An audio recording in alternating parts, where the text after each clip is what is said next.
반갑습니다. 다코TV의 다코스입니다. 오늘 제가 말씀드릴 주제는요, 제가 지금까지 10년 정도 투자를 하면서 여러 가지 종목에, 부동산 종목에 투자를 해봤었는데, 아파트부터 시작해서 분양권, 상가, 또 이렇게 뭐 원룸 다가구, 이렇게 뭐 계속 한 것 같습니다. 했는데, 다세대 빌라라 그러죠, 여러분들. 제가 빌라 투자를 한 번도 해본 적이 없습니다. 제가 제 나름대로 제가 왜 빌라 투자를 10년 정도 투자를 계속적으로 해왔었지만 한 번도 투자를 하지 않았는가에 대해서 오늘 제 생각을 또 제 소신을 한번 말씀드려 볼까 합니다.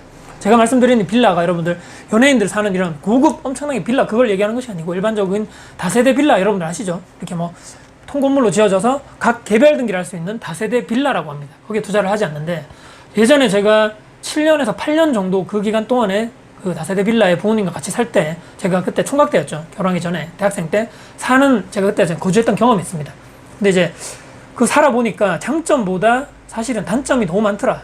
근데 이제 투자적인 측면에서 봤을 때 내가 살기 싫은데 내가 거주하기 싫은데 남들이 와서 거주를 하고 싶을까라고 생각을 해봤을 때 그만큼 아파트보다는 수요적인 측면에서 상당히 부족할 것이라고 제 나름대로 생각했던 것 같습니다. 근데 여러 가지 뭐 불편한 점이 많겠지만 대표적으로 지금 생각나는 대로 얘기해보면 뭐 아무리 필로티 주차장이 있다 하더라도 한 가구당 이렇게 주차가 딱딱 정해져 있는 것이 아니기 때문에 주차 문제, 예전에 또 지어진 빌라는 1층에 필로티가 없고 바로 1층으로 올라가는 거죠, 건물이. 그래서 예전에 막 차 있을 때 차를 막 가져가지고 밤에 막 퇴근해 가 덜라 하면 될 데가 없어가지고 골목을 이리저리 막 몇 바퀴 빙빙빙 도는 여러분들, 지금 빌라 사시는 분들 아마 공감하실 것 같은데 그런 경험 상당히 스트레스입니다. 그게 또 주변 소음들 보안에 상당히 취약하죠, 여러분들. 아파트는 뭐 이렇게 뭐 비번이 있다든지 뭐 이렇게 뭐 도락을 뭐 이렇게 해서 1층에 현관이 다 있다든지 또 경비 이렇게 뭐 하시는 아저씨 분들이 딱딱 있지 않습니까? 근데 빌라는 그런 게 없죠. 그래서 보안에 상당히 취약하고 쓰레기 처리 같은 것도 상당히 취약하죠. 아파트는 딱 지정된 구역에 이렇게 쓰레기를 재활용을 버리든지 일반 쓰레기를 다 버리게 돼 있는데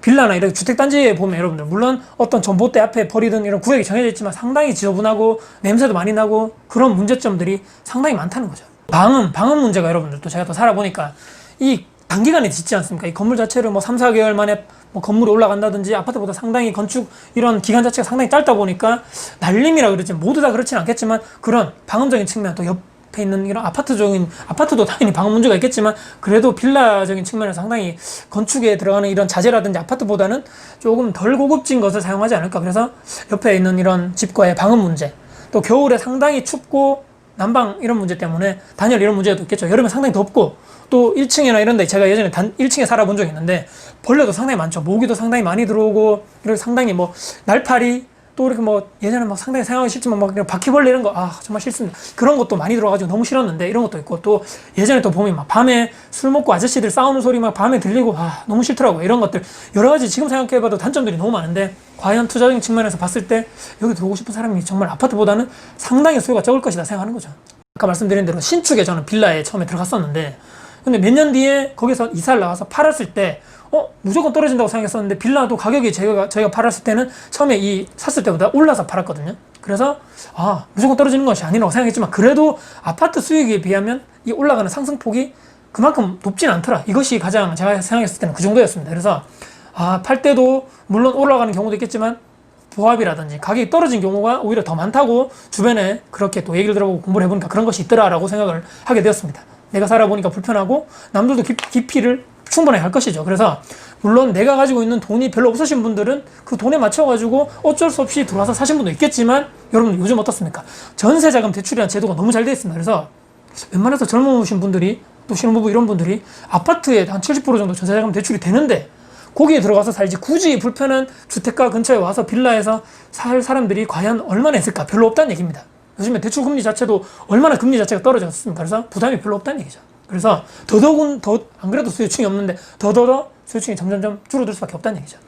최근에 이제 아파트 규제가 돼가지고 풍선효과에서 빌라로 많이 뭐 하시는 분들 많다. 또 지방 빌라에 재개발 같은 거 노리고 이렇게 사시는 분들도 있다 하는데 저는 지방 빌라 투자하실 때 월세 세팅용으로 우선 투자하셔가지고 시세 차익용이 아니고요. 월세 세팅용으로 하셔가지고 이자를 내고 나서라도 남는 구조로 계속적으로 만드시는 분들 있죠. 그렇게 하시면 옳다고 저는 생각합니다. 이제 옥석을 가려야 된다고 생각하고 임대 수요가 꾸준하게 그래도 있는 곳 아파트 뭐 근처에 대단지 정말 같이 이렇게 뭐 상가를 이용할 수 있다거나 역 주변에 있다거나 이런 충분하게 위치적인 입지적인 측면에서 우수한 빌라를 투자하시면 옳다고 보고요.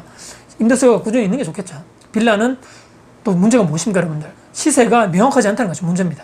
아파트는 딱 KB 시세 얼마 상한가 하한가 딱 나오는데 빌라는 도대체 이게 땅값에 비해서 도대체 뭐 비싼지 안 비싼지 웬만한 사람들이 파악하기가 상당히 힘들고요. 또 빌라 각각에 있는 대지 지분 자체를 여러분들 잘 확인하셔야 됩니다. 어떤 빌라는 대지 지분이 많고 또 어떤 동일한 그냥 내가 지금 살아가는 그 전용 면적 자체는 똑같은데 대지 지분이 많은 것도 있고 부족한 것도 있고 상당히 좁은 것도 있거든요. 그래서 이런 것도 충분하게 건축물 대장을 보신다거나 하는 것을 통해서 내가 공부를 하셔야 된다는 얘기죠. 그래서 대출도 명확하게 은행 통해 가지고 내가 뭐 이렇게 막 빌라 투자하실 거라면 대출을 정확하게 은행 가셔가지고 여기 몇 프로 나오는지 정확하게 얼마 나오는지를 알아보셔야 됩니다. 아파트처럼 명확하게 뭐 대비 시세 몇 프로 나오는 것이 아니기 때문에 이런 것도 내가 추후에 투자를 하실 때 나중에 이 정도 내가 돈 나올 줄 알았는데 대출이 안 나온다 이러면 또 투자적인 측면에서 상당히 힘들기 때문에 미리미리 파악을 하시는 게 옳다 이렇게 봅니다.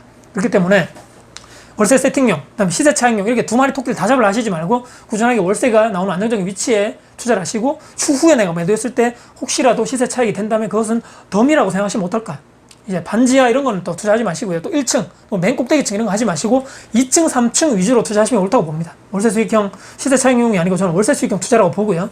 재개발 관련해서 저는 목돈이 나중에 묶일 수도 있습니다. 이제 지방에 이렇게 뭐 재개발 투자를 하기 위해서 내가 나중에 여기 뭐 아파트 올리는 것에 미리미리 투자하기 위해서 난 빌라 투자할 거야. 그 대지 지분이 통해서 할 거야 라고 하시는 분들을 그만큼 이게 재개발 자체가 승인이 나고 이런 것들이 상당히 요즘에 시간이 많이 걸리기 때문에 충분하게 장기적으로 될 수 있다고 보시고 장기적인 계획이 있으므로 그 리스크를 내가 충분하게 감당할 수 있는 여건이 되는가. 계속적으로 내가 대출이자 원금을 내가 매달 그냥 내를 이런 경제적 여건이 충분히 될 것인가도 여러분들이 종합적으로 고려하시고 판단하시면 옳다고 봅니다. 여러 가지 복합적으로 저는 이제 종합한 결과 그냥 빌라 하면 안 되겠다라고 예전에 그렇게 결정을 했습니다. 그렇게 하고 그냥 뭐 아파트 위주의 이제 구축이라도 핵심 위치, 뭐 꾸준하게 임대소득 나오는 곳, 교통이 좋고 학군 좋은 곳 이런 위주로 구축을 하고 또 분양권도 마찬가지로 여러 가지 종합점 판단해서 그쪽으로 투자를 해야 되겠다라고 해서 지금까지 해오고 있는 것 같습니다. 이제 다가구 원룸도 마찬가지겠죠.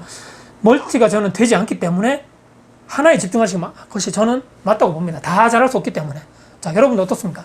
여러분들은 빌라 투자 하시겠습니까? 자, 또 제 말씀만 듣고 빌라 투자 저거 안 되겠다 이렇게 또 생각하지 마시고 하나의 그냥 의견이라 생각하시고 아파트를 하시든지 또 빌라 하시든지 분양권 하시든지 다가구 원룸 하시든지 그것은 여러분들의 선택에 달렸다고 봅니다. 물론 이제 자기만의 성향과 또 나의 지금 현재 상황에 따라서 여러 가지 다 종합적으로 판단하셔야 되겠죠.